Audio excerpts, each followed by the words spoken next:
Teknik menjadi orang berpengaruh and berotoritas. Rahasia psikologi persuasi yang terbukti ilmiah. Hai Sobat Vegantara. Pernah bertemu seseorang yang tidak perlu bicara keras, tetapi semua orang langsung mendengarkan? Orang yang setiap kata-katanya dianggap penting, dihormati, dan diikuti? Itu bukan keberuntungan, tapi itu ilmu. Menjadi orang berpengaruh dan memiliki otoritas bukan soal jabatan, uang, atau keturunan. Ini adalah kemampuan untuk membuat orang lain percaya, menghargai, dan mengikuti secara sukarela. Dunia bisnis, komunikasi, bahkan hubungan sehari-hari sangat bergantung pada kemampuan persuasi ini. Yang menarik, riset psikologi modern sudah menemukan pola dan teknik yang bisa dipelajari siapa saja. Mari kita bahas bersama poin-poin pentingnya. Berikut teknik-teknik persuasif yang membuat seseorang dipandang berpengaruh dan berotoritas berdasarkan psikologi komunikasi dan ilmu persuasi modern. Bangun kredibilitas authority bias.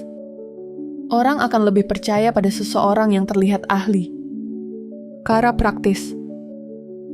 Tunjukkan data, pengalaman, atau hasil nyata.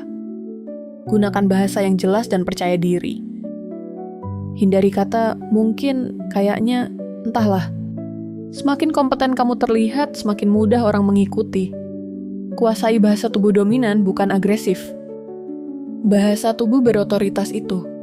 Tegap, tapi rileks. Kontak mata stabil. Bicara dengan tempo tenang. Gerakan tangan terbatas, tidak berlebihan.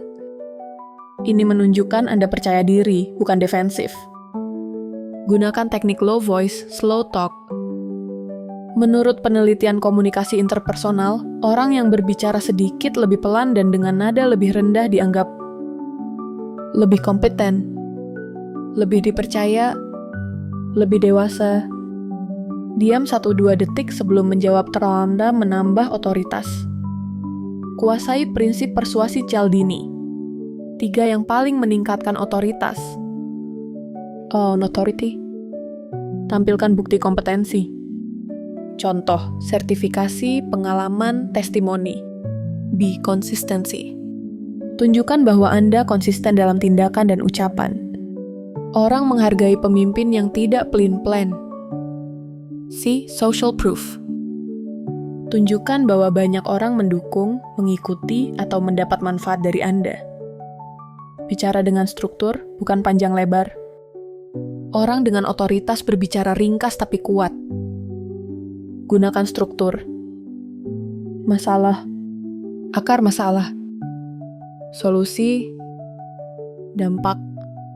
Ini membuat Anda terdengar visioner dan strategis. Ketegasan, assertiveness, bukan kekerasan. Cara meningkatkan otoritas dalam percakapan. Ucapkan apa yang kamu inginkan dengan jelas. Tidak minta maaf berlebihan. Tetap sopan, tapi tidak tunduk. Ketegasan menciptakan rasa hormat secara otomatis. Emosi stabil, otoritas tinggi. Orang akan mengikuti seseorang yang tidak mudah terpancing, tetap tenang dalam situasi sulit. Ketenangan Proksan dominasi psikologis. Ini sebabnya CEO, komandan, atau pemimpin spiritual selalu tenang saat berbicara. Dari riset ilmiah perlu kita ketahui. Stanford University, 2018. Orang dengan bahasa tubuh tegap dan bicara jelas dinilai 35% lebih kompeten dan layak diikuti. Journal of Personality and Social Psychology. Nada suara rendah dan tempo bicara lambat meningkatkan persepsi kekuasaan hingga 45%. Robert Cialdini, Influence, 2006. Social proof plus authority adalah kombinasi paling kuat untuk membentuk pengaruh. Harvard Business Review. Pemimpin berotoritas tinggi memiliki emotional stability, bukan agresivitas. Sobat Vegantara, jadi kesimpulannya, menjadi orang berpengaruh dan punya otoritas bukan soal kekuasaan, melainkan strategi psikologi komunikasi. Kredibilitas, bahasa tubuh dominan, penguasaan suara, ketegasan, dan emosi stabil adalah fondasinya. Dengan menerapkan teknik ini, kamu bisa meningkatkan pengaruh dalam pekerjaan, bisnis, keluarga, atau lingkungan sosial tanpa harus memaksakan diri. Jika bermanfaat, silahkan like dan bagikan. Terima kasih.